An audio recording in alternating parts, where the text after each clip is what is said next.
My name is Dave Majkrzak, pronounced My Shack, not your shack, it's My Shack. Difficult to spell and harder to pronounce, I guess, when you see it. I started at Steiger Tractor in 1974 after graduating college at NDSU. I had some different roles. I was fortunate enough when I started to start in a design engineering group. Was hired by Gordy Irwin at the time. The engineering marketplace was excellent at that time of in those years. I had, I think it was 13 different job offers across the United States and took about 10 different interview trips, but was happy to stay in North Dakota and stay in the area where I was born and raised, which was in the Grand Forks, Thompson, North Dakota, small town, but near Grand Forks. So being able to go to school in Fargo, 70 miles away, and stay in Fargo, North Dakota was a real bright spot in my life. And I got started with a great company. Steiger Tractor at the time was growing. They had moved down from the Thief River Falls area to Fargo a couple of years prior to that. And I was hired in the advanced engineering group, as it was called at the time. It was an effort to look a little further down the road. I was pretty fortunate, I think, to be hired into that position because that was where my interest was. Born and raised on a farm, started driving tractor when I was 6 years old, so it was a great transition for me to go into Steiger Tractor and be involved with farming. Started in advanced engineering, working on new products. They kind of came and went. Some of the projects we started on never went to fruition. Things got reorganized. Gordy Irwin left, and new managers came in. So spent some time on the design side, pretty much the whole career. And again, hired in the design or new product area. Pretty much stayed there all of my career. We had some different vice presidents of engineering come and go, so some of the job positions changed and things. But started on a product that never made it into production. I got moved into a couple of other engine mount projects, a Deutz engine project, and things like that that never made it to production as well. But was involved then with the Series 2 to Series 3 line changeover. All the product line at that time was moved over to what we call the Series 3, and I did the engine installs and the hydraulics and the cooling for the whole Series 3 lines of tractors at the time. And after that was involved with an assortment of prototypes and other projects, but probably the biggest project was the Tiger 450, 470 project, and I had an SAE paper that I've presented on that. I did give that to Lee, and spent a little time in the reliability side as well as part of my engineering function, and enjoyed my career there. Lots of opportunities. When we transitioned from the Series 2 line to the Series 3 line, like any products, there was things that were challenging and things that weren't working as well. At that time, we had figured out that when the radiators were put in to make sure they were sized big enough and to make the boxes, the fan box, the shroud around the fan, be more efficient, move it back away from the radiator so the air pulled through the radiator more easily, go to a different number of fins per inch, because in the field we found that they were plugging and things like that. Hydraulics were being used more in the beginning to just simply raise an implement, very intermittent, very much limited in their ability to run all day long, if you will. And as we were starting at that point to get into air seeders, we were looking for all day applications of running hydraulics, so we had to address some of the heating problems there. We added oil coolers to the hydraulics at that point. And went with a priority system, load sensing system, to prioritize the steering first and then the oil flow. So details, I guess, but all stuff that really mattered to the farmer. Well, what does it matter to you? You talk about, some of those field tests and things starting to get clogged because the fins are too close together or too far apart or what have you. How does your mind work? How do you respond to challenges and problems that come up like that? Well, one of the things that Steiger, we joked about was that when we had a field problem, there was no point in letting them go down the line and making more of them. So we wanted to fix it on the line first. Okay, some people might argue that, well, you got to make sure that you take care of the field, and you do, obviously. But if you don't stop the leak at the factory, the problem keeps going out there. So as we became aware of things, we worked pretty quickly to do that. So I was fairly new to the company then, but we had some good history, and there was service people and sales people around that had a good background of what was wrong.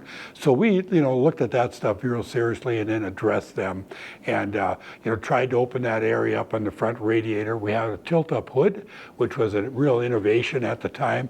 I shouldn't say so much an innovation, but something that wasn't typically done on tractors. That was a big selling feature. That helped access to the radiator. That helped the farmer to be able to clean out the radiator. Another big thing was we put an aspirated air cleaner system on. The air intake was just simply drawn in, and in the years sometimes it was too low, and we actually ran our air intake high up above the top of the tractor cab and drew the air in on one side and then permanently aspirated the pre-cleaner, which means sucked that dirtiest air out first through the exhaust system. So we put on the aspirated pre-cleaners, bigger radiators, hydraulic coolers, and things to address the problems, kind of the transitioning that was occurring at the time. It's a lot, and I totally agree with you. Solve it in the factory before it goes out, because then you're just going to be trying to play catch up for the rest of your life. So. Well, and interestingly enough, we sometimes call the tractors on the line because there was serial and brakes and big changes, but they were almost all Rembrandts at that point. If we recognized something was wrong, we went out to the line and fixed it right there, and then everything. So our serial number brakes weren't that accurate, weren't that consistent, and sometimes there was quite a bit of difference between a tractor that was made a week or two ago versus today. Not huge things on the exterior, but details hidden inside. Always improvements, though. Always improvements. You bet.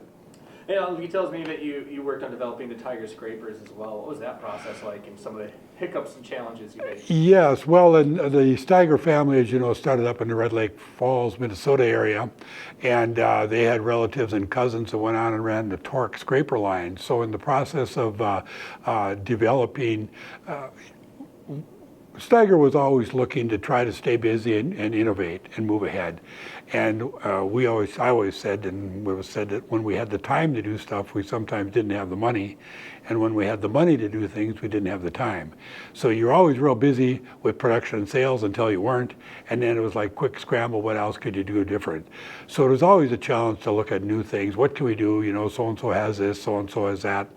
We felt that we probably did a pretty good job with just the tractors. But as marketing came and went and sales people came and went and different ideas, different things came. Hey, we should make a disc, or we should do this, or we should make implements. Melrose was quite successful in the area, not only for the skid steer, but for their line of chisel plows and some of their implements and things like that. So we looked at scrapers and stuff like that, and the industrial people kept looking at us coming back. People are running track Caterpillars and things like that. We made a pretty heavy duty tractor, and so they wanted, well, can you do this and put it into construction? Can you do that? And we actually had yellow painted construction tractors for a while. But regarding the scraper development, we were pulling scrapers, 16-yard scrapers and things, and then it was recognized that if they were direct hooked to the tractor rather than a drawbar hook connection, we could be more efficient with the weight transfer and turning and things like that. And as part of the process, we actually had three scrapers in a row hooked behind a single tractor, and we did that with the Tiger 450 after that was built. And that was quite a process, because you'd fill one at a time, but you'd be pulling three of them in a row. And so there you're moving the 36 times 348 yards of dirt behind a single ag tractor. So that was a pretty good step up in challenges for the Steiger at that time. What a sight it must have been to see three of those behind you getting total off. Yes. And one of the things that happened to me is I was down, we modified the hydraulics to make it flow a little faster, but we were out with some couple of other tractors, and I was driving it and got high centered, if you will. This particular Tiger had a tractor dozer frame on it, and I ended up getting it high centered and stuck in one area, and another tractor pulled me out with a tow rope. And it was pretty scary, but he took off at about 10 miles an hour when I was sitting there dead, and stretched that tow rope. And I've seen a tow rope once in my lifetime work like they're really supposed to, and it literally stretched it out like a rubber band 3 or 4 times its length, and then they both took off and pulled the tractor out. So that was my experience with tow tractor. And I will also mention that I know another case where a tractor was stuck and he had hooked it onto a grain cart, and unfortunately it ripped apart off the grain cart and ended up killing the operator of the tractor, because the tow rope ripped the steel off of the grain cart, and it shot it like a slingshot into the cab of the operator of the tractor was killed. I was not on site, but I was aware of that. So I've always been a little afraid of tow ropes. healthy fear, a Yeah, respect maybe. a respect for tow ropes. Yes. They're nasty. You've done all sorts of things, it looks like, because the next thing I'm going to ask you about is developing the Allison transmission for the PTA and what that process was like for you.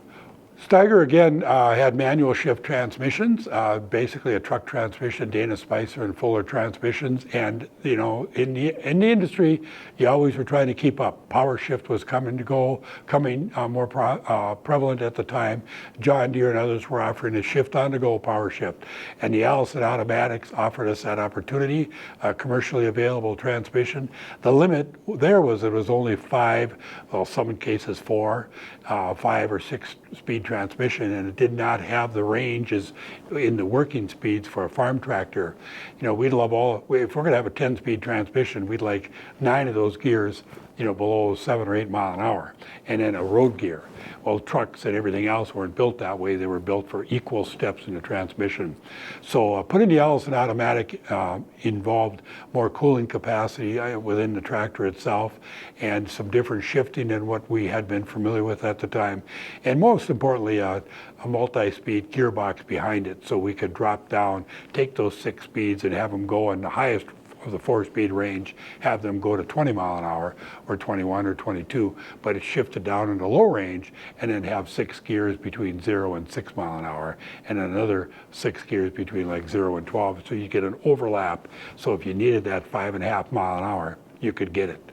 And that was a big deal.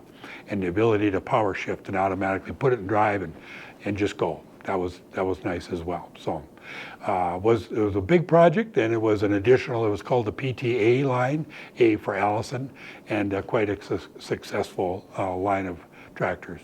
But you just kind of touched on it a little bit. But if you could give your opinion on the strengths of the Allison automatic transmission, and if you want to be honest, some of the weaknesses that came out of it as well. You know, I think the thing that we found out with axles and a lot of things is that, you know, we took axles out of payloaders in the beginning, and like a 50,000-pound payloader, put it on a 30,000-pound farm tractor, but then we put it in the field at an 85 or 90% duty cycle. We'd shred the gears out of it. It would carry the load, but it wasn't made to have that continuous torque and load. Transmissions were the same way. If you took a standard Allison transmission, it was in a truck or something like that, pretty much equally split. You know, each gear would see an equal amount of load as it pulled up its load to operating speed, but once it got to operating speed, it was in 5th or 6th gear. Well, we put it in the field at first gear or second gear, and we'd shred the transmission. It wasn't designed, even though it was in a truck that might weigh, you know, 50 or 60 or 70,000 pounds, and they didn't work it like an ag tractor would. Low speed, big tires, and low ground speed, and pretty high tractive effort because we'd weigh the tractor down, load it up. We were competing with crawler tractors at the time. We were actually displacing crawler tractors in California at the time. And again, that was an application where we were used to 3, 4, 5 mile an hour. We, you know, shouldn't get down as low as 1st and 2nd, 1 and 2 mile an hour, I should say. That was hard on things. But the Allison, it was the right application. You had to find the right application. You had to use it properly. The Allison was a good, proven transmission, but it did create some extra heat, so you had to have the cooling, and you needed that multi-speed gearbox below so that that transmission was not just running in 1st and 2nd gear all day. It was running in 3rd, 4th, and maybe even 5th gear, you know, if you were in the low range of the gearbox behind it.